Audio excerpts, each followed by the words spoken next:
From Inwood, New York City, welcome to Inwood Art Works On Air. It's where we meet the musicians, filmmakers, writers, visual artists, theater makers, and artists of all stripes who make their home what we affectionately call Upstate Manhattan. I'm your host, Aaron Sims, and today, this is a special on-air Culture Cast edition. I've invited three of our favorite local artists to share their thoughts and reflect literally on the state of the arts of Inwood and Northern Manhattan. My guests are plein air painter Elissa Gore, filmmaker, actor and comedian Adam Elliott, and muralist, painter, and community organizer Danny Bonilla.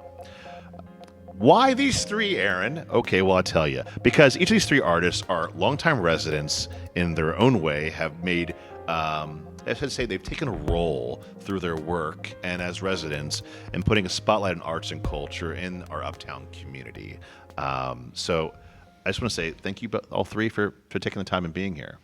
Thank you for having us. Yeah, I'm honored. Well, so to the group here, you're Uptowners just like me, and just like me, you decided to make your home here. It's a conscious choice to be here. You could be anywhere else. So what is it about this community that makes you want to live here and be an active part of this community? I love it. First and foremost, let's just start there. But there's something about being able to walk down the block, and I was like thinking about this, like coming over here, that I'm like walking up the block. I'm like, let me leave my house a little bit early. I then walk down, and I see my friend, and then I see another person, and I'm like in my head, I'm like, I know I'm gonna see like 2 or 3 people here, but you don't get that in like different places, like, you know. Sometimes I spend time in like Fide, sometimes I spend time in like West Village or like Upper East or the West Side. You don't see that happening that often, because it's like you have like more density of people living in certain places, and over here just like kind of like you have the density, but it's still small, you know, kind of like a little town, you know. Well said. Agreed. Well said. No, I've run into. I can't go down Indian Road without. I know every other person. To factor in time to the subway, right? If you gotta get somewhere. Oh, God, I'm learning this now. Well, you guys three are also local celebs, so you have to pepper in time for your public, I guess. And oh my God, when people scream, "Art man, I'm just like, my head is on the swivel. I'm just like, hey. So much for having a superhero alias. You know, you have to cover your head. Yeah, and I take it. I'm just like, I'm thankful for it. I'm like super happy about it, because it is like, oh cool, like I am actually getting recognized like for the work that I do. Yeah. Like I'm like, give it to me, I'll take it. You know. So for me, I'm like very thankful about that. Yeah, but it does get a little bit like, you know, there's days I was just like, like I don't want to be seen, but most of the days I have to kind of just like be that person for other people, because it's just like they might have a bad day, and you know, they're just like excited to see me. I'm just like, I'm excited as you are. Yeah, I agree. Local celebrity getting recognized on the street. Dude, it's funny. It's just like every once in a while, like I hear someone go, Danny or Artman, and I'm like in my head, I'm like, what direction does it come from?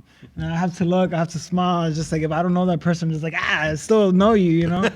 But it is fun. I enjoy it. The sense of community, the little small town feel. Like you're saying, right? Yeah, so true. It is special that way. I can't agree more with both them. I've lived up here for 14 years. I grew up in the West Village, and honestly, I never thought. I mean, I grew up. A lot of people think I'm a trust fund kid because I grew up in the West Village. I'm like rent stabilized West Village. I gotta like make that clear. I grew up in a pull-out bed in my parents' dining room, but I didn't think I would be able to find a neighborhood in New York City that would make me feel like I'm at home, other than the West Village, which, you know, as you can't afford.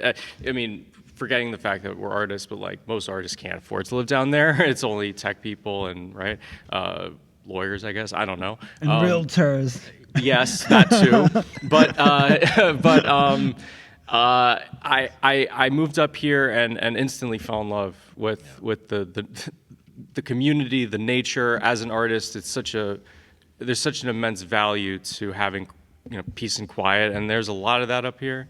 having the outdoor space. I think it's the best kept secret in New York City. I hope every time there's like an article that comes out about Inwood in the New York Times, we all kind of collectively hold our breath and hope that this isn't the next like Bushwick or something. Because I like Bushwick too, but we're talking about Inwood here, people they still don't know. I still tell people, you got to come up and look at it. It's beautiful up here. They're like, oh no, I want to move to Brooklyn. It's too far. It's too far up. I can't go up there. That's fine. Just stay wherever you're at. Exactly. That's what I tell people. Just stay when my at. friends move to Brooklyn, I tell them, all right, I'll see you at the next wedding or funeral. Hopefully it's a wedding. So, 'cause it takes 2 hours to get there. The chance of seeing them. It's fine. Anyway. Well, the reason why I wanted to open up this question because you guys just really knocked out of the park, and it's great to have 3 collective breaths moving all in the same direction of saying how special this neighbor is to you, and that it's about the people and the collective consciousness of this small town feel of a true community with a capital C. So that's why I because I thought I'd check in with you on that because we all know New York City is, particularly anywhere of the 5 boroughs, is full of highs and lows and grinds for artists. There are lots of issues that artists face, that maybe affect them more than your average Joe citizen. Affordable housing, adequate workspace, access to health care, shrinking financial support from the government, private and corporate sources, and escalating threats to freedom of speech and expression, just to name a few that face, you respond to them as people, as citizens, but also it's part of your identity and how you create. So I wanted to check in, having just kind of did a tiny bit of a sampling laundry list there. If you wouldn't mind sharing to each of you how you're managing right now, and if you want to address any areas I mentioned or bring up new ones. Well, I think you all hit the nail on the head. The question is always space. Yeah. And it's both physical, external space, and it's also internal space. For me, the challenge is, how do you keep working when the atmosphere is heavy, with worry? And then, and how do you stay motivated? And that's an ongoing problem for any creator. And it depends, I work in a real echo chamber. I'm not bouncing off of the community too much. Although now that I've been showing my little plein air sketches at Inwood Farm, I've become a minor celebrity. But that was, simply an accident. My normal work is really a large painting. So but I think it's true also with in all the arts. I was talking to, in preparation for this, I talked to some different kinds of artists, and I said, hey, I have to be on this panel and talk about challenges in the arts, and what do you think? And I talked to a couple of classical musicians who said, yeah, well, kids are getting out of Juilliard, but there's no orchestras for them to play in. That it's a shrinking... the opportunities, public opportunities are shrinking, and they have to be more creative about how they, how they do their careers, and so, but in some senses, everything's the same. There are,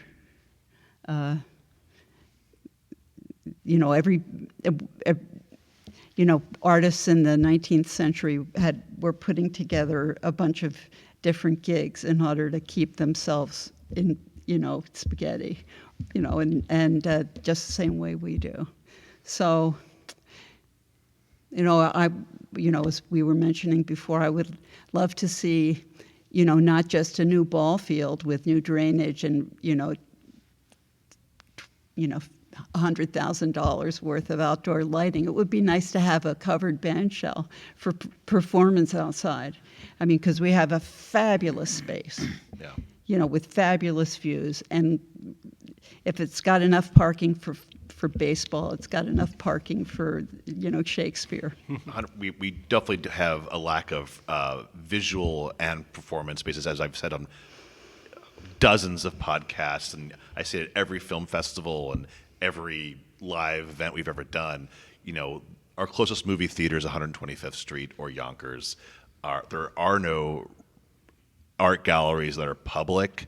I know Noma has theirs inside the United Palace, which is obviously gated, which is good, and they do wonderful things, and we're all about that. And it's 50 blocks away. And, well, exactly. But still, it's a wonderful resource, and I would applaud them for that. But there's nothing street side, you know what I mean, that actually you can see, And also there's no theater or bandshell, live performance, indoor or outdoor, for said musicians from Juilliard, or let's not just worry about the Juilliard kids, shall we? I think they're doing okay if they got in the Juilliard, but we'll say from Parsons, from anywhere else, FIT, CUNY, SUNYs, any other Lehman unis, College, Department of Music, anywhere, any high school, anybody who wants to be a do-gooder and express themselves. So I feel like from all these factions, there's not a home. There's not a home here in Inwood for that, and so. What do you guys respond to that? I just think that there's something beautiful about working in constraints. I've always been inspired by trying to figure out what I'm able to do. What do I have in pocket? Who do I have around me? I mean, as a filmmaker, theater maker, it's a collaborative process, and so all the people I've collaborated with over the years, I've met here. Really, most of them. I mean, it's so easy to talk about the limitations of, being an artist, and I just think that, I used to walk around feeling a little entitled, like, oh, I deserve this, or jealous of this other person who's getting more opportunities than me, and I just decided several years ago to replace jealousy with joy and just be happy for the people I know and people I don't know who are doing well as artists, because if they're doing well, that's a bellwether. That's something that's going to trickle down, hopefully, and be and just the other thing is that utilize the people around you to see and how can you support other artists while you're trying to make your own stuff too. I think there's like a real symbiotic relationship between us that we don't always acknowledge, but I'm so inspired by artists like these, I've seen their work and it makes me motivated to want to go out and do more. And my last film was shot primarily up here. On Seaman Avenue. Right, and having gone to the Inwood Film Festival 6 times, and then making a film up here with the support of Inwood Art Works, and then we went to Tribeca. And it was great, and it was like people got to see. About uptown, downtown. Yeah, so there's a lot of some great connective tissue in the arts community up here, and it's a delight. So I don't like to complain. I like to be grateful for what I have. It's good perspective. For me, I see it like this. I'm like, what can I create? First and foremost, I'm just like, I already chose a career that's already like hard enough as is. So it's not, I'm not going into like a baseball player where I'm just like, I have to train to pitch, I'm like here being creative. Like I have to move I have to move people emotionally and all that stuff. If that's like what I want to do as an artist or like capture something. But I like to, and throughout the years, I just like learned that it's better, like there's enough space for everybody. If I have like the capacity to do good and I can help someone else do good and I can help them move their career, then I hope that they learn from me that 2 people can do that to 4 other people, and then kind of like trickle it down, because it is like, okay, like it could be very competitive. Like I could go, oh, I have this mural over here and you don't have this, or I have this here and you don't have this. But for me, I'm just like, if I have a mural over here, how can I bring people in? Or if I have this, if this looks like this, like how with my creativeness, like how can I change that? So I look at those challenges and I'm just like, how can I put myself in that space? And like growing up, like seeing like my mom like work the way that she does, like my mom is like extremely dynamic. So I've picked that up from her and how she would go like do decorations and stuff like that. So I'm like, okay, like if my mom like was able to do it here, like I can kind of like do it too. So I like grew up here, moved to the Bronx, came back. But when I came back, I'm like, I'm still an artist at heart, but I haven't blossomed into that. I wasn't doing murals or anything like that. I was just like, I know I want to do this. Like, I don't know what to do. So kind of just like you build upon that small confidence you have, you start bringing in people, and then you notice like there is enough for everybody. There is enough. When you create, like you create for other people, and hopefully you can instill that kind of like teachings to other people, because it's like if you're like in finance and you know other people that know finance stuff, like it's like, hey everyone, let's all get together and let's get this money, like everyone can eat, you know? Yeah, that's the thing. I think too is like not a lot of people working together is a problem here, right? There's a lot of individual agendas. Well, it's a bedroom community. There you go. I mean, I remember when I worked on that mural on like Starbucks and On like, Dykeman, right? Yeah, so like when I worked on that mural, the initial design wasn't even that. So like the initial design was like supposed to be like red and blue and a hand, and then like your vote matters and something that I designed. Right. My friend came up with a design 10 times better. I was like, that's it right there. You know, that's my wall that I found that I like. Shane Bullock. What happened? Shane Bullock, Resident Shane. No, not Robin. Robin. Blase, yeah. Make sure you get proper credit. Yeah. Blase, New York, There yeah. you go. So then after that, I'm like, I put my ego aside. I put like my thing. So I was just like, you know what? Like in my head, big picture, this looks better than this. Mm-hmm. This would be more impactful than this. Right. Even though it's not my design, we still came together and we did it. And at the end of the day, it's like a mural's done. And then he gets to put on his portfolio. I get to put on my portfolio. I get to give him the credit and whatever. But I always believe in that, where it's just like everyone just has to create a little bit something, so then like we could all join in like a little spider web. A little at more some collaboration. Point. Yeah. But also it's like, and I'm sure both of you would agree with this, it doesn't matter what type of artist you are. If you're a creative person, there is no option for us. Like there is no backup plan. Like we're all in. It's like there's almost. It's either work at a coffee shop or or waitress or something. And I'm not saying like we can't have side hustles to make money. Like you got to do that, right? Like it's not like the beatnik era anymore, when you could be an artist living downtown and kind of white knuckle it. But and rents are also $400 a month then. Right. Which I don't know what that comes out to now, but no, like we don't. I think when you remove the option of like, I can't tell you how many times, because of how heartbreaking some of this stuff is, like when you feel like you're not executing in the way you want. I've Googled like how to quit being a creative person, and like I'm not kidding, and like every article that I've read was like 2 words: good luck. How it was to like, quit being a creative person? Yeah, just because like this is maddening to me. I can't execute on the work, because as a producer, there's nothing more frustrating than like wanting to produce and not having the ability to do it based on like money or resources, whatever it is. And like every article I've read has been like, I mean, I guess you could try, but like if you're a creative person, you're always going to be in.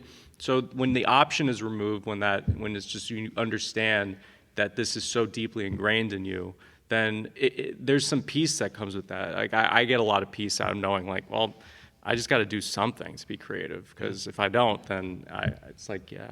But you just find a smaller canvas to work yeah, on for yeah. a while. You work within your constraints, yeah. Before I was like doing murals and all that stuff, like I had to get a job at some point, because I had to pay mesh stuff and everything. So I like found this job. I was just like, if I'm gonna get a job, any job, and I want to stay in the arts, I'm gonna find a job that I could paint.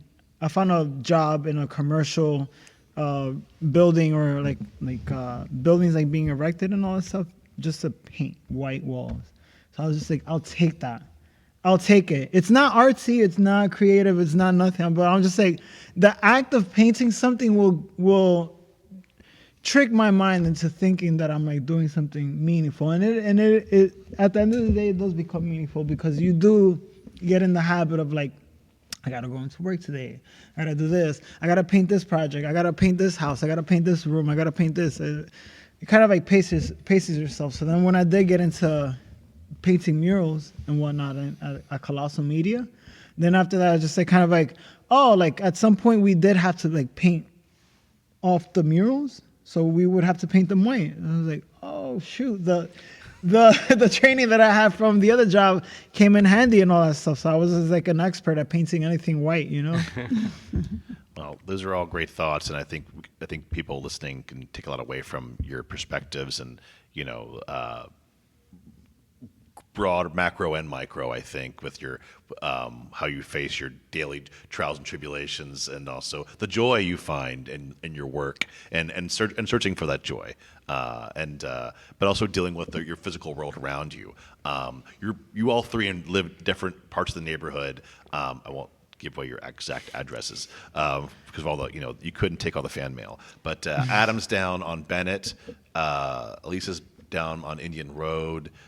Danny's on Sherman. Right in the middle between every. I won't tell you exactly. Shh. Okay. Sherman's one long block. Let's just say that, you know. But one thing is really facing that I keep getting questions about that I want people have asked me to ask and say, what do people think about this? How's it affecting people up here? Because everyone's, including myself, is like, are you going to get priced out? Are you going to get priced out? And I'm like, well. Maybe a lot of people have, but I wanted to pose it to you all because let's just face it, Inwood's going through a rapid expansion and evolution right now in the housing development. If you just, you know, you can't see the Bronx anymore if you look down 207. You used to be able to see the Bronx, and all you see is high rises. So in theory, it should create a lot of affordable housing opportunities, which includes those for local artists and hopefully those who are concerned about being priced out. But change is no stranger that you see to our neighborhood here. So can you give us your take on how things are literally and figuratively developing around you guys?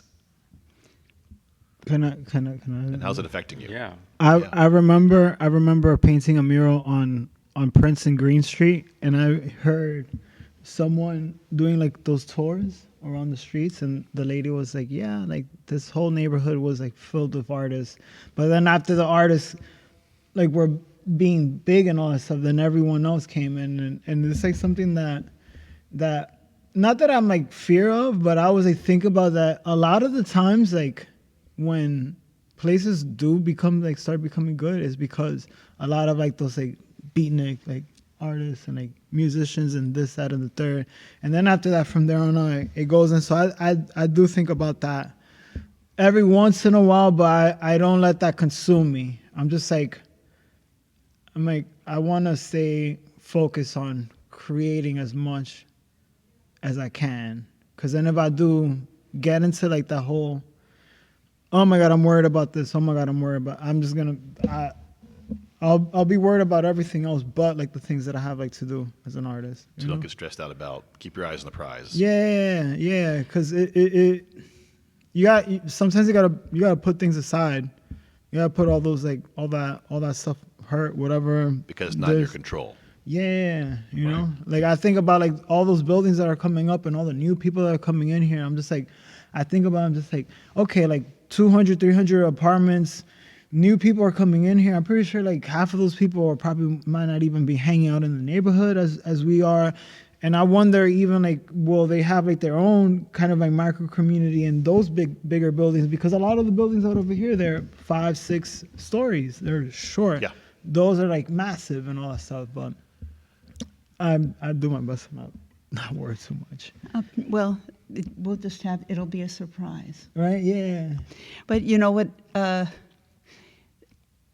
The absurdity, New York is such a difficult place to find a reasonable rent, and it's you know, I don't have to mention it to you guys. It is incredibly competitive. You know, what I was with a gallery downtown for many years. I always knew there were 150 people in line behind me, and you know, there was no. And I think that's part of what makes the arts so fabulous in New York, because everybody is working at their best possible level. But, you know, coming up, having been here for a long time, having moved here 40 years ago and scored a rent-stabilized apartment, makes it possible for me to stay in New York without making as many compromises. Yeah. So that it's weird, and I just feel really badly for when I'm talking to I was talking to someone last night at the fish fry, and they said, we have this like preferred rent thing. What do you under? Somebody said maybe we shouldn't take it, and I was like, oh my God, you know, I didn't want to start giving advice, like saying like, no, don't.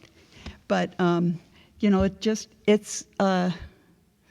you know, there should be a like moving to New York 101 for people that come in from other parts of the country and just don't. Here you go. Go ahead. No, I'm too old. I've stopped teaching. I'm out of it.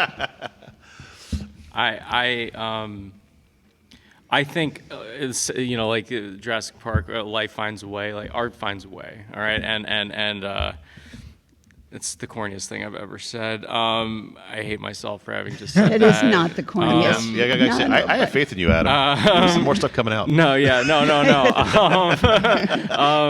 still talking. Yeah, right. I just got to stop. It's interesting because it's like, and not to keep plugging Inwood Art Works, but we are Inwood Art Works on air. When it's okay. Yeah, I'm going to keep plugging. You can plug away. When I moved up here,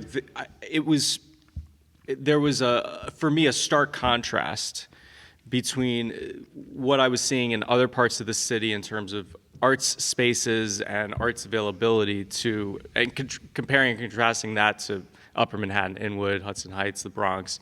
And so when Inwood Art Works came around and I remember the first film festival that I ever had a film in was the Inwood Film Festival. It was above a taxi dispatch on 10th Avenue. And Seaman dispatched on 214 and 10th.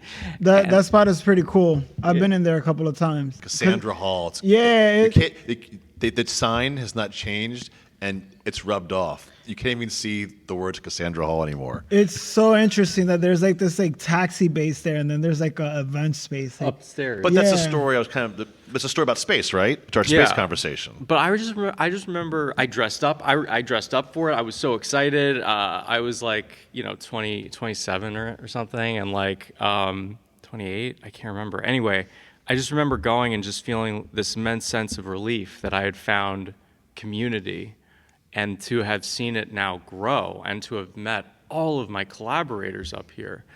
What a gift. I think, I do understand the concerns about affordability, affordable housing, I mean, especially for artists.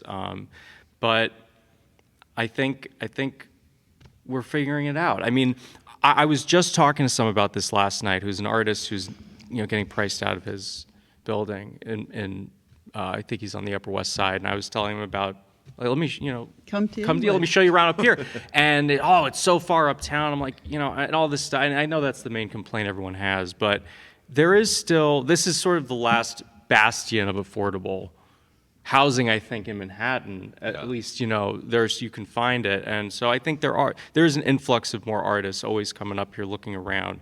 And so I think, it's incredible to see how much the arts community has built up here, in large part thanks to you and Inwood Art Works. Honestly, it's just, no thanks. And wouldn't you agree with that? I mean, I'm seeing it grow. I don't know about you guys, but I see.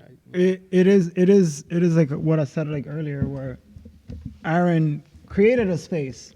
You created a space for us.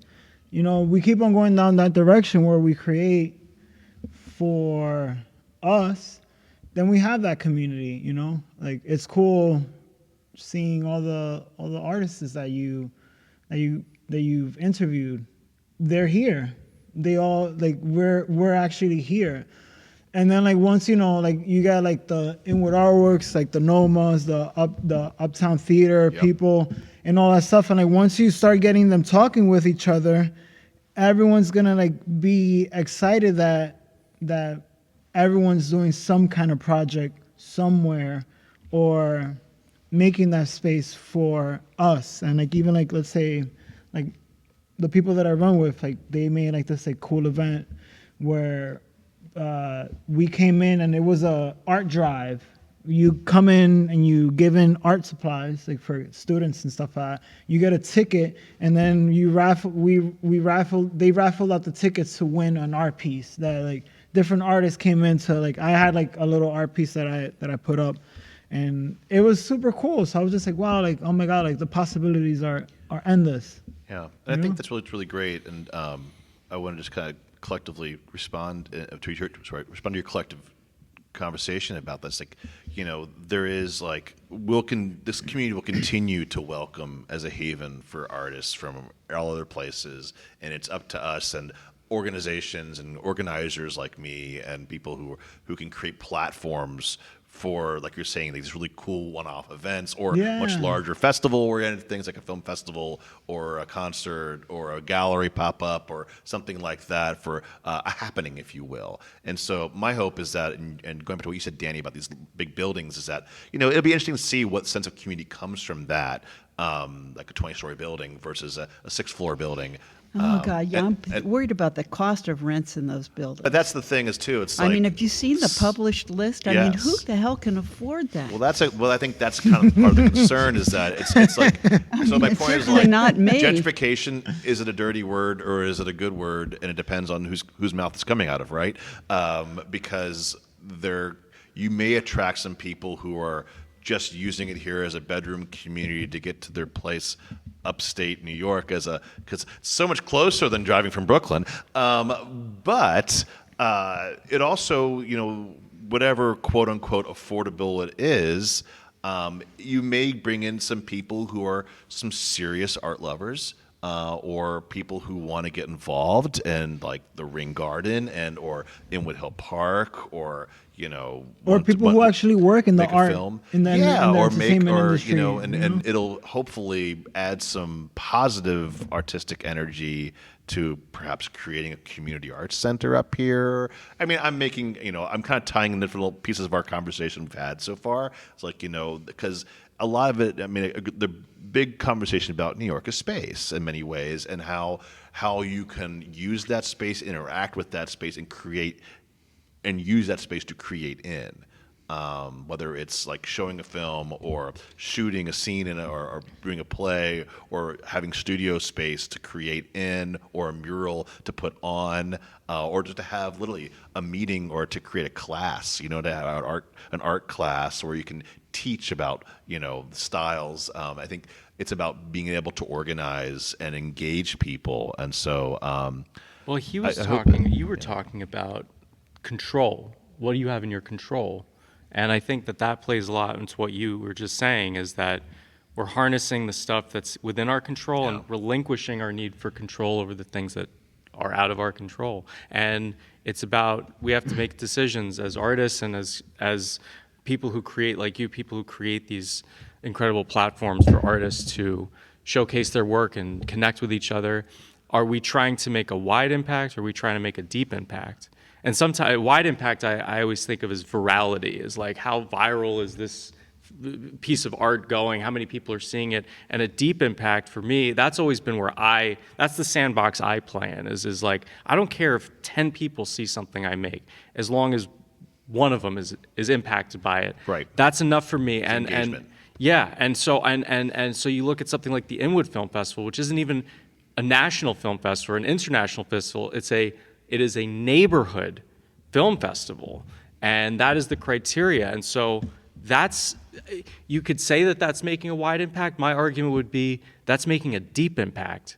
And in many ways, I think there's inherent value in that, and there's inherent value in just doing the work and just seeing how you can support the artists around you. It's not always about like us, like it's not always about me. I want to see how I can help others, and so I know that that's kind of the ethos of Inwood Art Works too. So. Totally. So I want to give you your power now. You just asked for it. If you could wave a magic wand and make it about you, about what you want. So each of you, if you could wave a magic wand and not worry about resources, okay? You got your resources. What would you want to see happen for Inwood and Northern Manhattan? For me, it would literally to see other projects besides myself come to fruition. That's basically it. Like, I'm like, once again, I'm like the biggest advocate for other people also as well, not just like me to, High tide raises all boats. Yeah, more yeah. people doing more things. Why not? Like, Yeah. literally, like, why not? Because it's like once again, it's like, if you're giving confidence, if you're helping someone step into their like confidence, like then they might be able to help someone else, and then the community gets bigger and all that stuff. But for me, if I had like a magic wand and all the resources, it would literally for me to be able to go, I have my own project to do.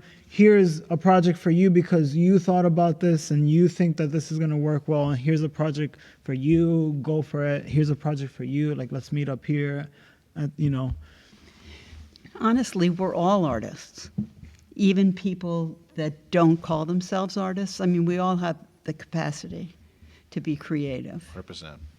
And, it would be nice to see people dancing in the park, more, we have so much open space. It's why I'm here. It's gorgeous. So it would be nice to see just more art happening out in public. If I could, with the magic wand or the genie, can I get 3 wishes? I'd love to see a proper brick and mortar mixed arts, space, like maybe not a community center, but something like a I'd love to see like an off-Broadway house up here. I'd love to see an independent film, cinema here, Yeah. independent cinema here. That would be, something like, it would be great if the Angelica could have Angelica Uptown, Upper Manhattan, something like that. The Angelica. Yeah. I'd love to see that because, that would just be great. Yeah. What I love about what all you said there, they all share the same feeling of places to witness creativity. Like, it's great that you're all creators and you're all craving to witness creativity. I think that's really, I find that inspiring, and I get really excited about that because I love hearing what makes people tick, and I really love the fact that you're all champions of other people's work, and I think that's what a great takeaway, I think, for people listening. It is inherently narcissistic to be an artist. It is, but and there's a healthy way to do it. There's a healthy way to be narcissistic. There's a healthy way to be focused on what you're doing, and I think the healthiest way to do it is to split up your time between focusing on inward and then also, like, I love going out to support friends' films, is playing at Metrograph, or my friend's doing a stand-up show, or because it all inspires me. I get thinking, like, what can I do? How about a stand-up club uptown? A stand-up club would be great. That'd be great. I know that Booney has been doing some. I could put you on with my boy. That he's a stand-up comedian, and he produces like 2 shows. There you go. Which is super cool. See, yeah. this is what it's all about. But I as an artist, like what I think about, and like when I go like to different places, is like seeing space, and like seeing other people's space, and it is like I do think about that too, where it's just like, man, like that would be cool if the art community had like one kind of like space where we can go in there and like different organizations can like kind of like live in or like in the same block radius and all that stuff. Because it's like, I did a intro to workshop not that long ago and a paint and sip, and I'm like seeing how excited everyone was. I'm just like, wow, like there is a need for this, even though it's art and even though it's this, but there is a need for people to want to create and to, like, you know, find that space where they can just sit down and do their thing. You know? So artists want it. You're on the community board, Danny. Yeah. So what about the people who aren't artists? Do they want it too? I mean, what's the feeling on the community board? The people who could make it happen. One of the things that I don't hear too much in the community board is like is people advocating to start something big. I hear people where it's just like, you hear people complain about certain things. You hear people ask like weird questions, or they're concerned about something else, or they're concerned about something, and that's cool because everyone has like their different opinions, and to sit there and to listen to people, like that's pretty interesting to me. You know, like I'm on the land use and parks and cultural affairs, so I do hear like a lot of like when, like, let's say there's a woman's homeless shelter, I think, that's like being created on 220th and the African burial ground. Yes. And they were like, yeah, like we're gonna do some art installation over here to like honor this. So it's just like when they came in, it's like, oh, and then we spoke about like okay, like is this space, can we use this space as this, even though this building is that, you know. You hear it every once in a while, but there's not a lot of people advocating. So interesting. It's not coming from the artist then. Yeah. It's only coming from the artist then. Yeah. It's not coming from the residents. And even I think about too, and I was like, I wonder what happened at the 2008 rezoning, where I wasn't there to be there and I could like read the minutes, but I'm just like, where was it at some point? Also, maybe one person that might have said like, oh, Inwood needs at least like 2 designated places to have like some kind of like cultural art space or something administered by someone. But then you have to think about like, okay, like someone would have to step up, like let's say Inwood Art Works would step up to vouch for that, and then to get the petition, and then to get the money, and then it is a lot of like work. A lot of work. It's a lot of work. Yes, it is. And I'm like there, like sitting down, like listening to everyone in like this community board meetings, and it's too far apart when people do advocate for like spaces. Gotcha. When I hear that the new development is coming up, I'm like, is there a space for that? You know, is there? Well, what about that theater that's going to be in the... So People's Theater Project's going to have a space coming up. They're building it. It was part of that rezoning. On 207 and 9th Avenue or 10th Avenue, right? 9th and 10th. That's coming up that we're all very excited about. And we'll, it's amazing. It's for their cultural programming, and they do immigrant-based theater, says their website and all that. So that's their modus operandi. They do a lot of educational stuff, but I've started doing more public-facing over the years. Not in Inwood yet, but this will be their chance to do so. Yeah. So we're excited about what's going to happen with that, and we hope it's going to be a wonderful thing. But as you say, Danny, it's a large project, and I know the People's Theater are trying to raise a ton of money to make it happen, and it's hard to get that money. I know them, and I tip my hat to them, and I hope it all works out. It's in everybody's best interest for it to work out. But you know, as you just said before, Dan, it's like we need more people to step up, and we need more funders, not just for the where the money at? Where the money at? There you go. Well, so my point is, like, if you're listening and you want to support the work of, say, Inwood Art Works, and you're wealthy and you like art, Noma, or anybody, or these three people, or any, the artist who lives down the hall from you on 204 and Post Avenue, or 190th and Bennett, that's the kind of people, and I kind of go back what Danny said earlier, and Adam and Elissa, it's like, more people creating creates the buzz that hopefully in turn creates advocacy. Oh yeah.